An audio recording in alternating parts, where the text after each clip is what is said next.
Time for our Brexit breakout session. Let me start with this one question that you can each have a go at answering. Despite the millions and millions of words that have been written about Brexit and the hours and hours of TV punditry, for most people, and that includes business people and SMEs, it's still not clear the ramifications of what's going to happen, how it's going to affect their businesses. So would you like to begin, Graham, by saying, what do you think people should be worrying about, should be doing? What sort of proactive stuff can they do before Brexit? Okay. I think we're a relatively small business for 500 people. We could be sitting here worrying about every single scenario there is on what could happen, might happen, may happen, and how we're going to react to it. I've decided as a business we're not going to do that, because actually we'll drive ourselves completely mad, never come up with the right answer anyway. So the sort of strategy and approach that we're adopting is, yes, keep close, listen to what's going on, listen to the agenda, listen to the facts that are coming out, but actually structure the business to be flexible, more flexible than it's ever been, and not make any long-term plans that you can't change from. So we've ripped up our 3-year plan, ripped up our 5-year plan, and said, no, let's focus, be flexible, and be able to react to whatever comes. And then also take the view, well, change sometimes is quite a good thing because opportunity comes out of it. And that's the sort of approach that we're taking. And if you're a smaller business, maybe that's the only approach you can take at the minute. Brit European has always been known for its positive energy and its flexibility, Graham. So look, Richard, your thoughts on what Brexit's going to do for SMEs in this industry? Where to start? I know. Because I guess the challenges that we're all facing with Brexit and the clarity of Brexit is the real problem. We're hearing lots of rhetoric from government in terms of what they are doing, but no confidence, no clarity in terms of the real direction. And if we take, for instance, the transition period that they keep talking about, so we've bought a transition period, we've agreed a transition period. Well, we were in DfT some weeks ago, probably 2 weeks ago, and the clarity is they might have agreed or discussed a transition period, but the reality is it's not agreed. It's not agreed in Europe in terms of European Parliament. It's not agreed in UK Parliament yet. And so that transition period is a big part of what government are kind of talking about. This situation is going to be normal for 2 years beyond March of next year. Well, we haven't got the confidence of that yet. And without having that, then all of the other things that kind of start to come into play for our industry are really concerning. And let's face it, our industry is affected by it in terms of both inbound logistics and outbound logistics. And for both European operators and British operators, we've got not only the ports issue and the customs union issue in terms of what happens at Dover, Calais and other ports in terms of checking vehicles, the ramifications of that. It's not so much inbound into the UK because the UK government can make a decision about what it does indeed want to check. But actually the issue is more UK back out to Europe, where if the Europeans and the French are not prepared to play ball and they want to put a checking process in place, we could see a truck park in Kent, which would be a real issue. And then the other issue is around the community license and the fact that, as a industry, we operate across Europe. We have a community license on the back of the standard international license. As soon as we withdraw the right to that community license. Where have government actually renegotiated or negotiated an equivalent to that community license to allow us to operate in Europe? A bill is going through Parliament at the moment, which is the Brexit bill for permits and trailer registration, and that's supposed to be a contingency.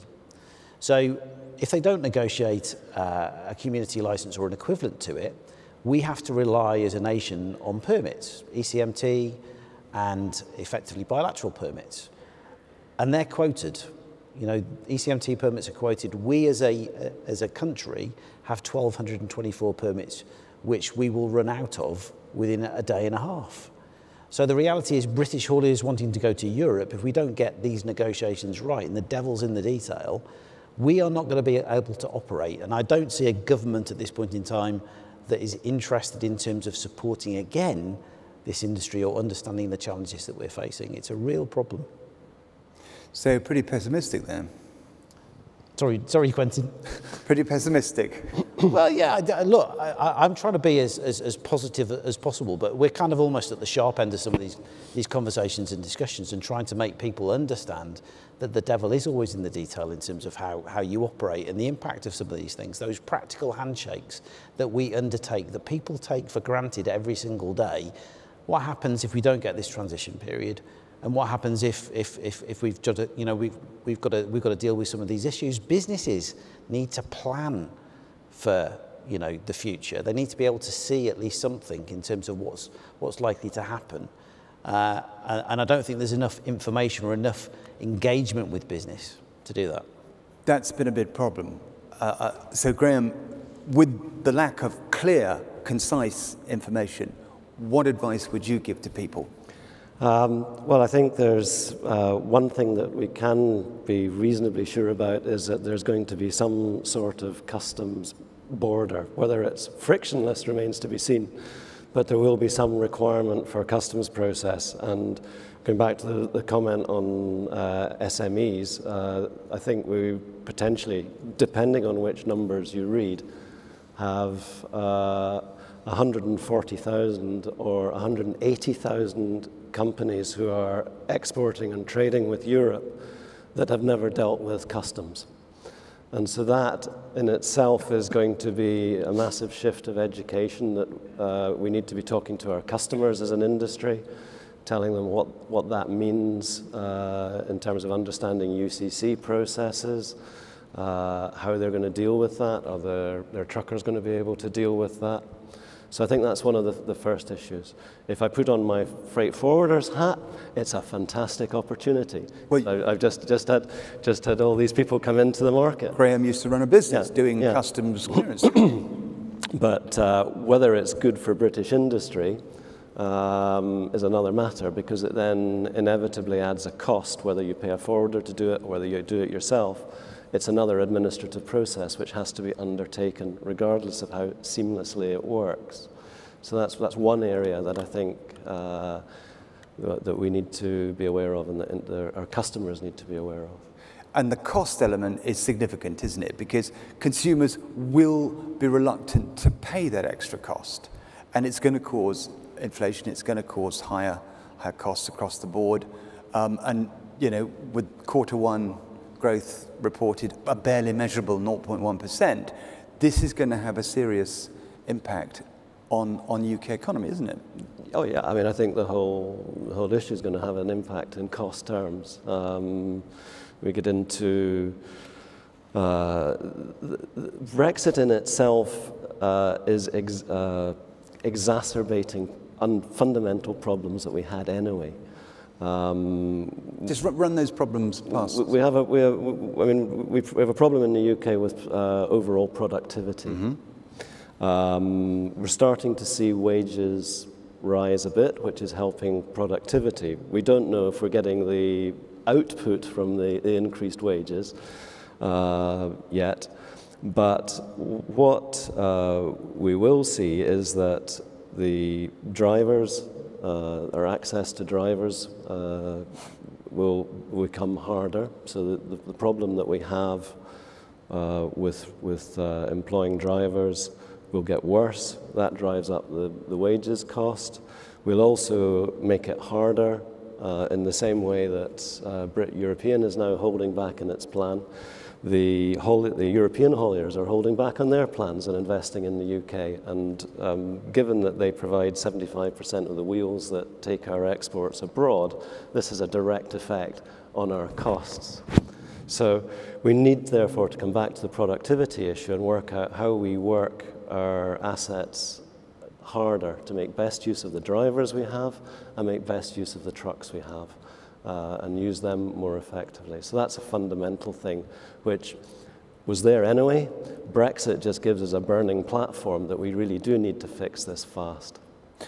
And talking of timescales, we've got this limbo period where nobody wants to do anything, no big decisions are being made until this is all resolved. Let's take a really positive view and say that we do manage to get a negotiation that is acceptable to all parties. How long do you think it's going to take before we can just knuckle down and start to increase that investment and to increase that productivity? Is it 2 years? Is it 5 years? Is it 10? Personally, I think that we're kind of living in a bit of a delusion that everything is going to be crystal clear on the 31st of December 2020. It's not.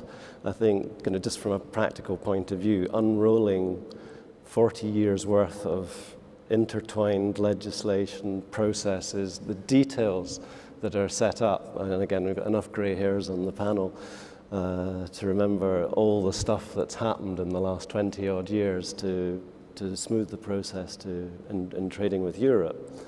That's not going to disappear in 2 years, especially as Richard says, we don't know what the detail of the end game is anyway. So we're not. If the government's planning to launch a plan next month to tell us what the plan is, they've left it a little late, I think. Here's a question, and it's a good one. Amidst the government lack of leadership, what options are open to stop or to hold Brexit? I guess the answer is none, really, unless you hold another referendum. Well, that's a political question. I don't know. I that's.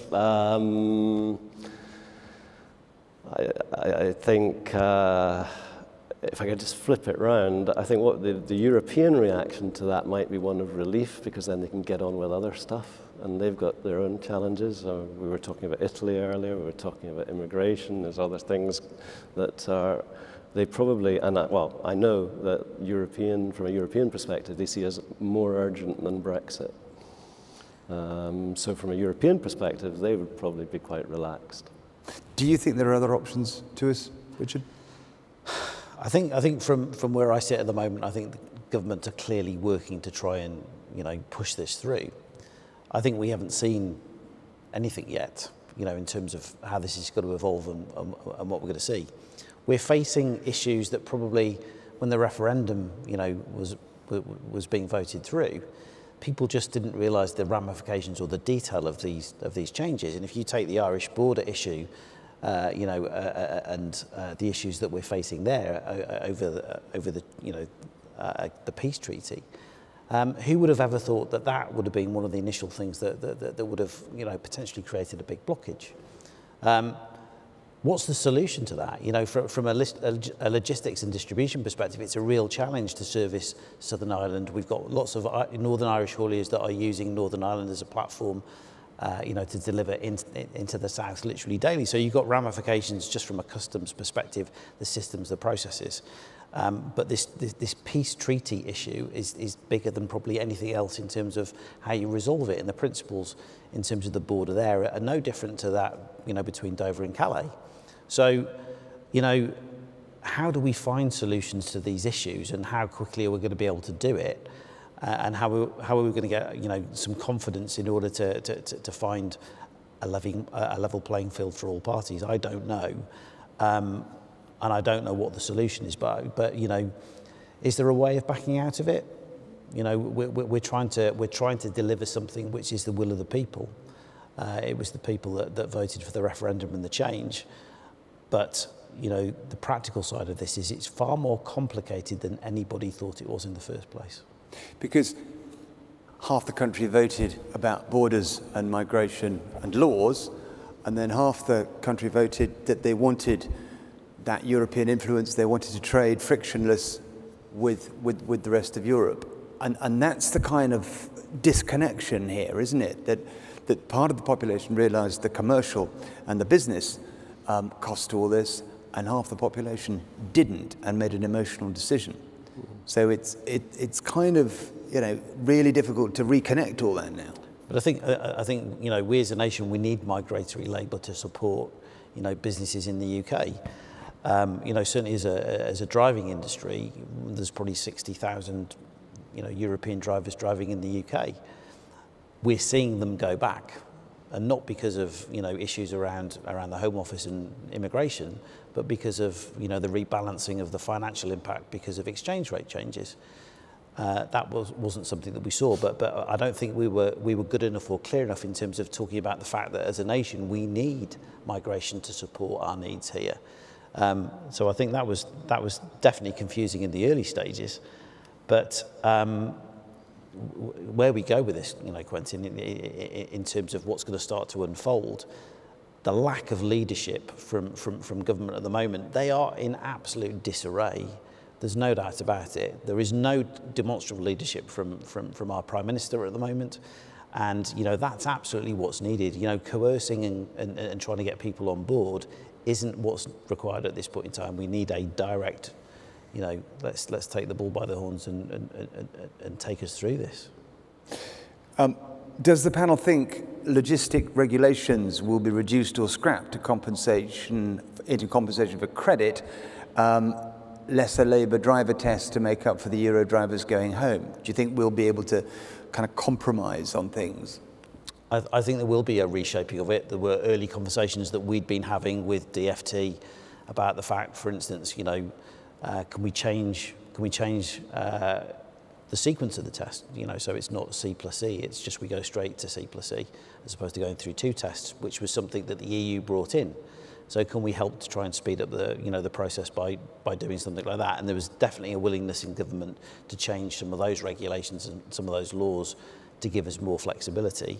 But I think that there's a lot of decoupling, there's a lot of detail again to work through from a regulatory perspective, even outside of some of the basic principles that we can't even agree on now. The conference voted a couple of years ago, and I remember this, to support Brexit. So why are we so upset now? What do you think? Why is there this remorse? I think because the reality of the detail has dawned on everybody. But as an industry, I think we're always good at solving problems. And I think the minute the government gives us something to solve that we can get hold of, I actually think we'll move forward quite quickly. Universally positive. Because those opportunities are there. We're good at it.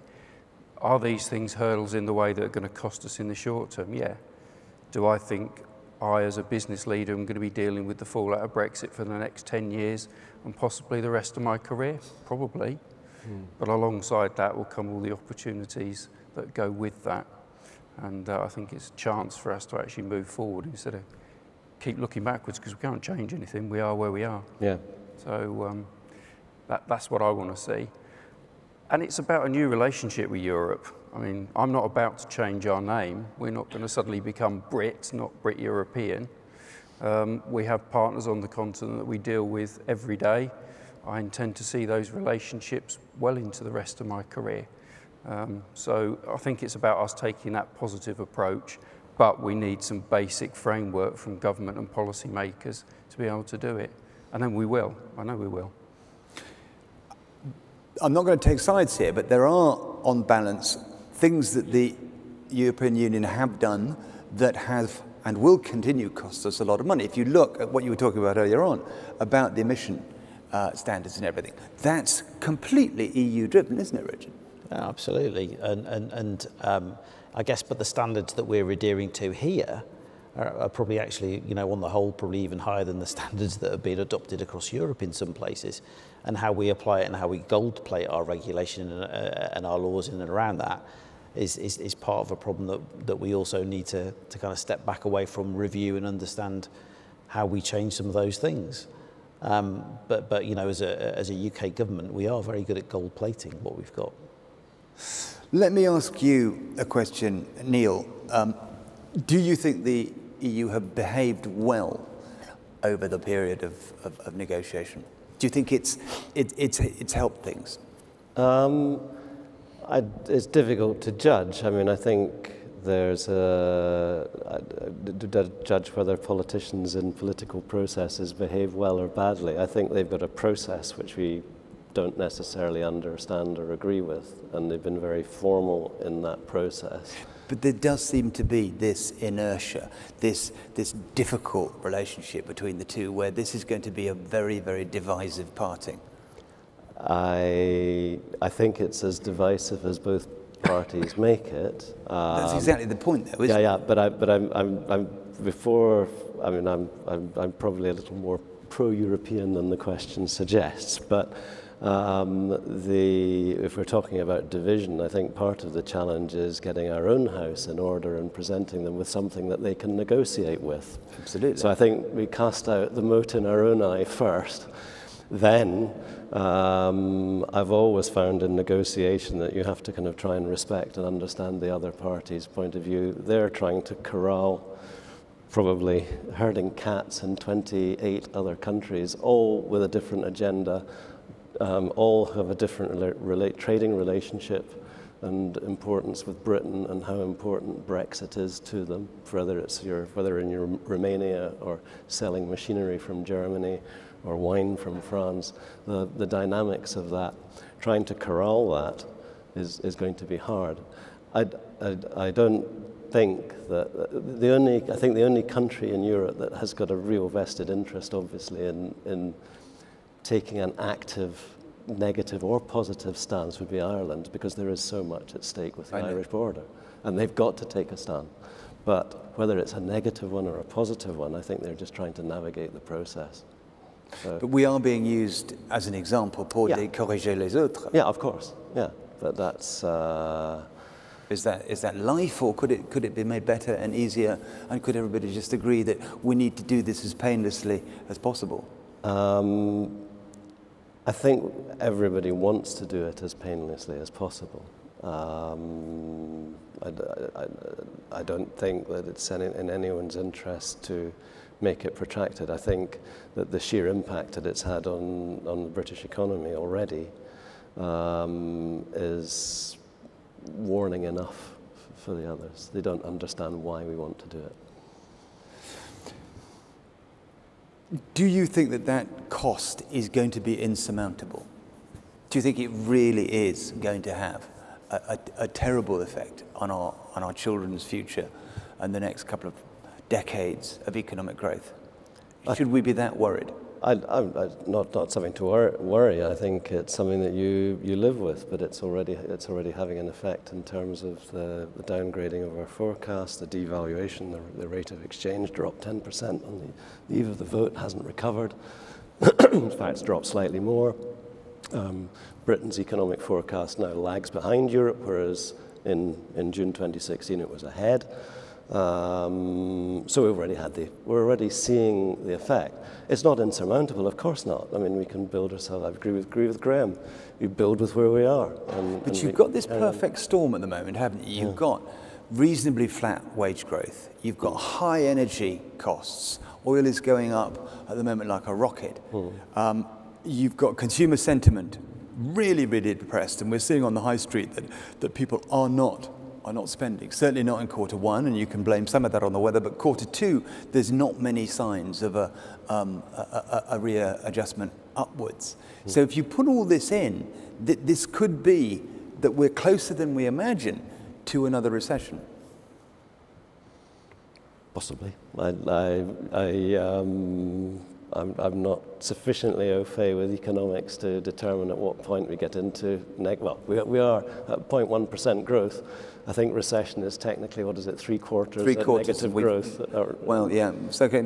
Yes, you know. So I mean, I'm just going to be precise. I don't know whether we're on that, but we're kind of tripping along on zero at the moment. Yeah, absolutely. And the fact that the Bank of England decided not to increase the interest rates again, they've been flat since 2008, suggests perhaps a lack of confidence in the economy. So given margins are so tight for hauliers, 60 quid per load you were saying earlier on, what's the best thing for them to do? Do they carry on as you're doing, which is to foster all these relationships in Europe, to carry on doing those trips, or to reduce costs? It's growth versus contraction, isn't it? Yeah, but it's both. Because when you're contracting, you've still got to think for the future. When you're growing, you've still got to make your business more efficient. And I think there are opportunities for us.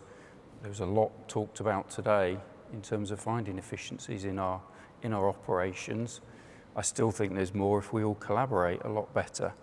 I think we're still poor as an industry at actually working together on things, filling those holes, finding the inefficiencies and working together rather than against one another.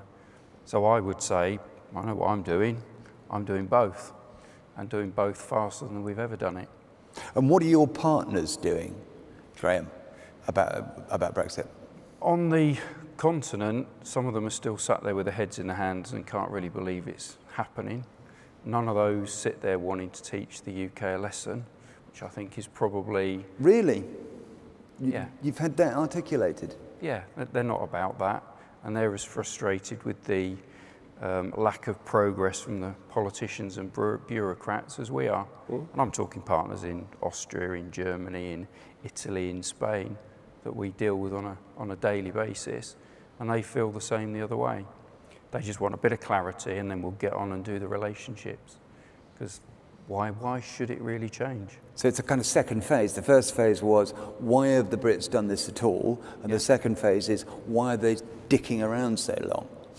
Yeah, but I think they recognise it's not just our side of the water that they're, your terminology, dicking around, it's the other side as well. So they're frustrated.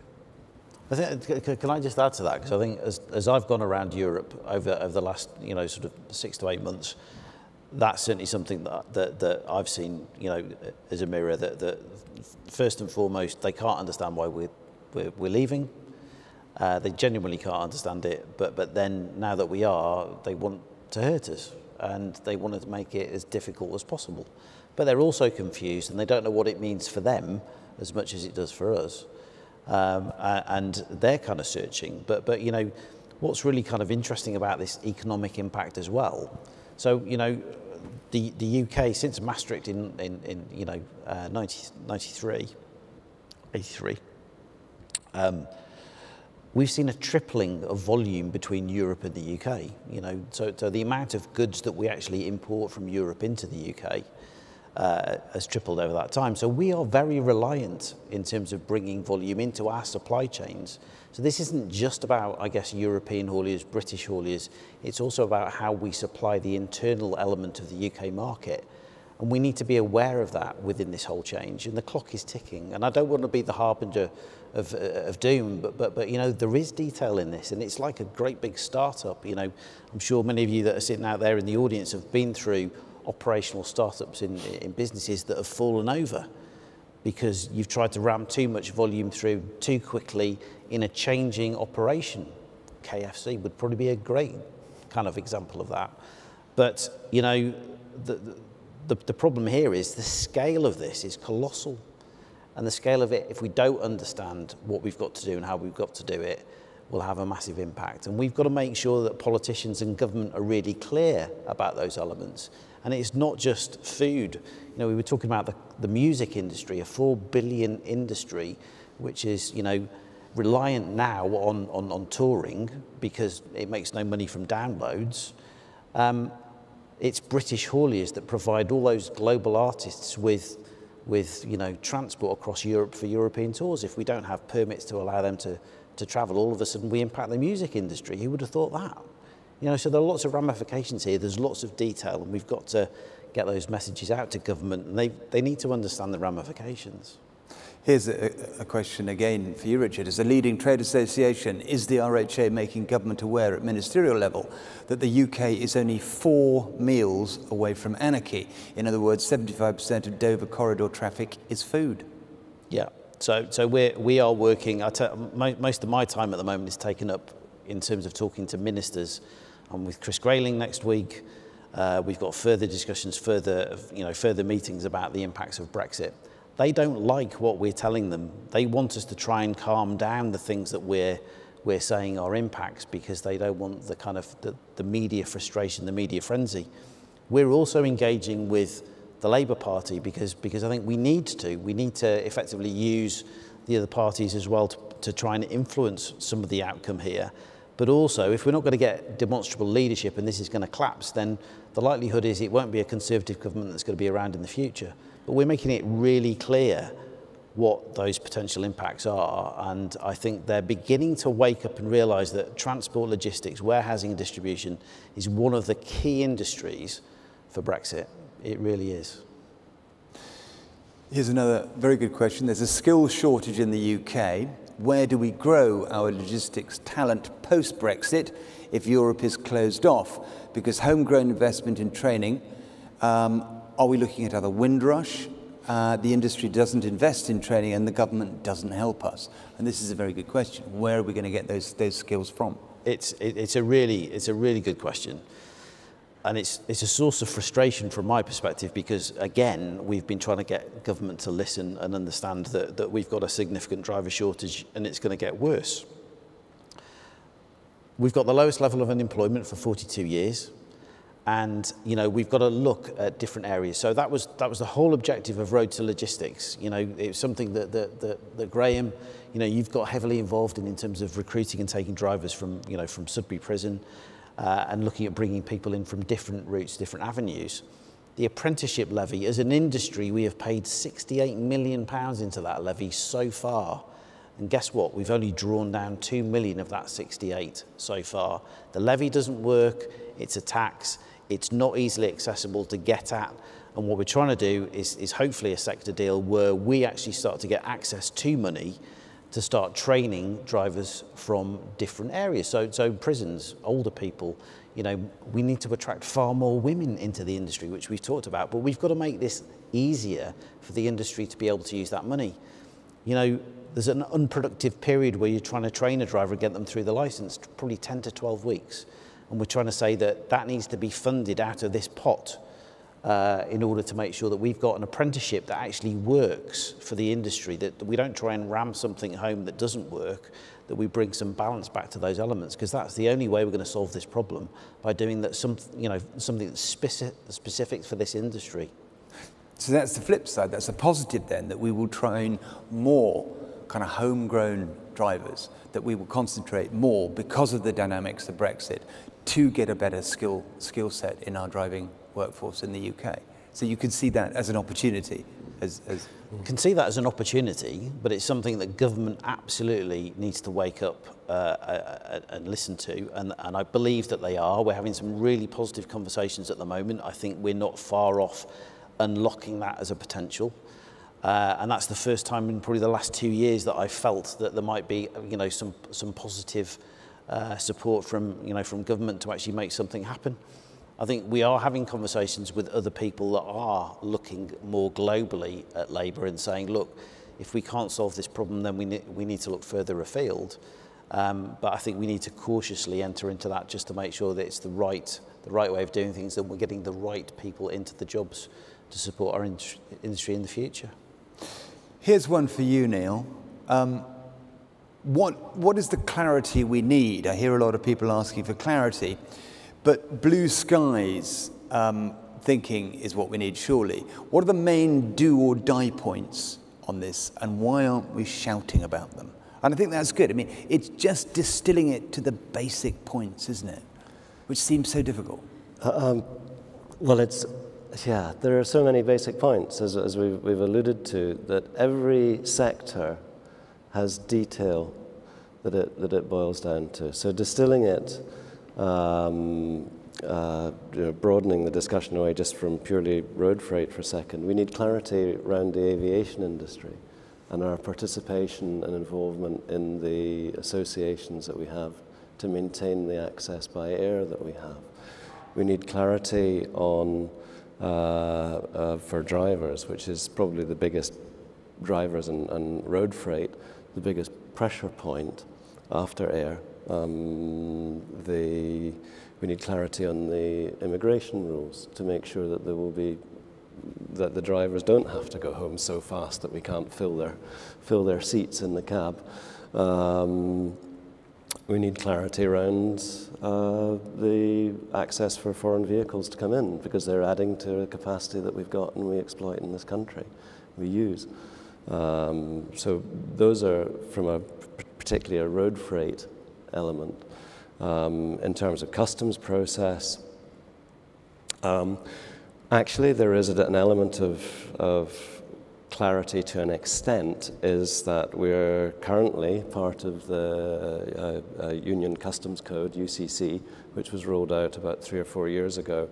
And that has is an international convention which we will continue to follow even if we leave the EU. So going back to the SMEs who are going to have to deal with customs, they should go to the HMRC website now and start reading up how UCC is going to affect their processes. And also on there is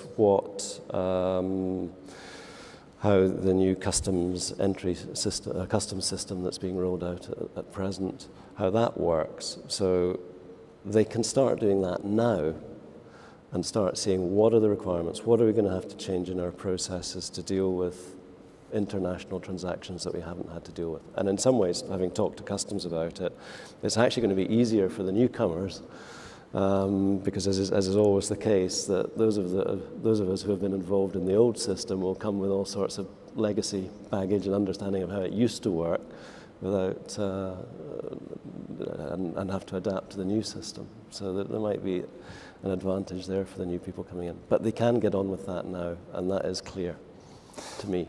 In many ways, the problems that have always affected this industry are being almost marginalised by the government and taken advantage of, and just, you're there, you do these deliveries, you do them heroically, you do them quietly, you do them very, very effectively and very professionally, but the government won't celebrate that.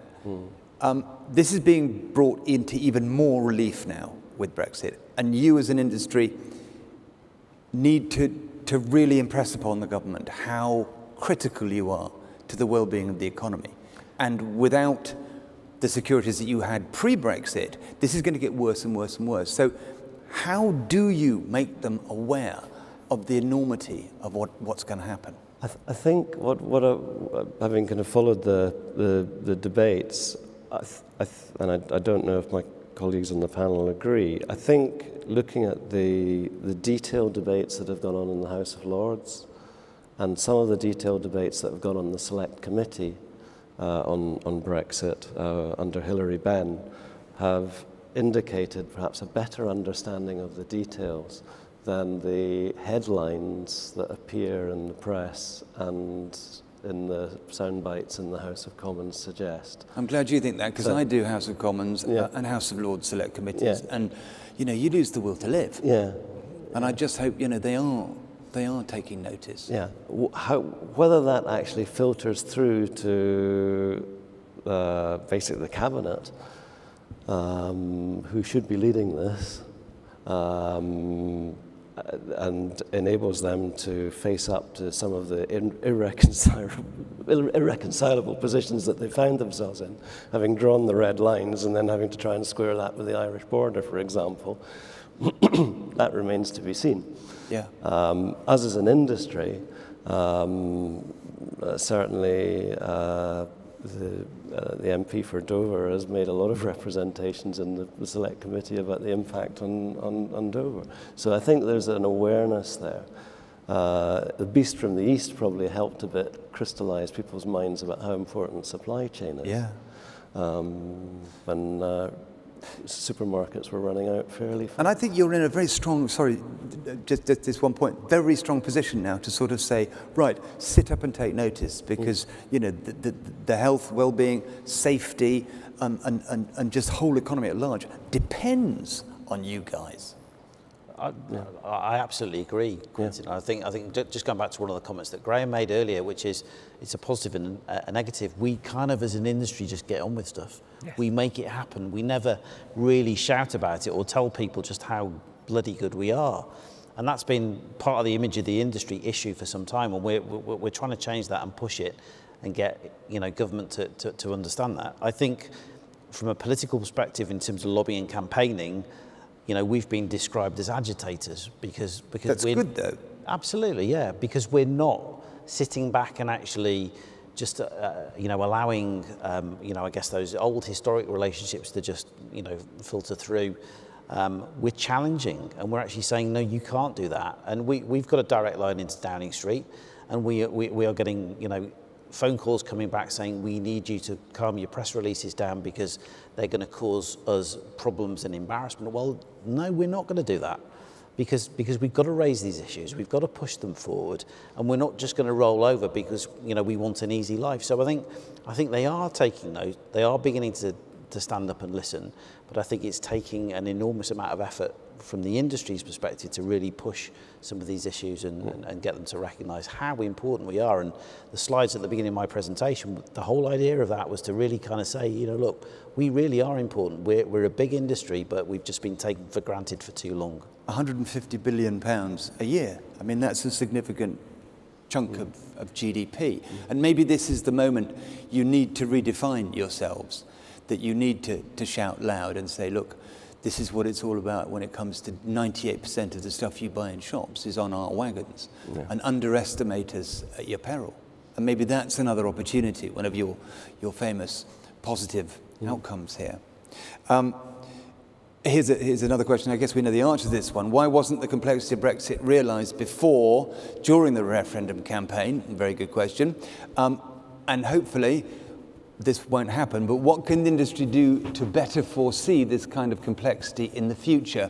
And that kind of, again, that says that you now have a role to play, don't you, in the general economy as a very strident and important voice. And I think if you learn nothing else from this experience, it is that you must be counted now. I agree. I mean, through the Institute, I've been involved in sort of consultations since the 90s. And in the past, I very much got the impression, and the ones I was involved in, that we were being listened to respectfully and views taken. I think Richard's right. There's almost I sense sometimes a cry for help from, I think, that they need advice as what's workable. And I actually feel some sorry for the civil servants that are having to deal with this as well, because they're in the same boat. Yeah. And because it's become so politicized, as Richard's indicated, it's very hard to have an open discussion about what the real things that have to be done. But what they need, above all, is your expertise and your experience and your vision that they don't have at a cabinet level. Yeah. True. The other thing I'd make the point on is that a lot of our customers have got a very strong voice. A lot of the people in the room serve the retailers in the UK. They've got a very strong voice. We, for instance, serve the vehicle manufacturers in the UK and on the continent. They've got a very strong voice. And perhaps they've all taken us for granted as well. And Beast from the East, or the KFC that we've joked about, that demonstrates just how fragile other people's businesses are if we're not there to do the job and do the job effectively. So I think they've also got to come to the party to lobby on behalf of all of us that it is that important that we get this right and everything flows. And when you're talking about expertise, I mean, here's a really relevant question. Regarding the max-fac technological solutions to making the border as transparent as possible, are they realistic and achievable in the timescales available? You guys know all about number plate recognition and telematics and frictionless borders. There's an awful lot, surely, that you can tell government that how these borders are achievable. Yeah, and there are people from the industry embedded in Whitehall trying to navigate that at the moment. So we're trying to help, but it's not widely, publicly known. Okay, well that's reassuring to know. Okay, all right, well we could carry on till 2020 on this one, but I think it's really important to stress that we think collectively as an industry and the general public that you have a greater role to play in all this, and to stress the benefits that you bring to society and the threats that Brexit poses to you and to us all, and that we wish you all the best and all the support in getting those views across to government. Yeah. So, ladies and gentlemen, show your appreciation. Thank you very much.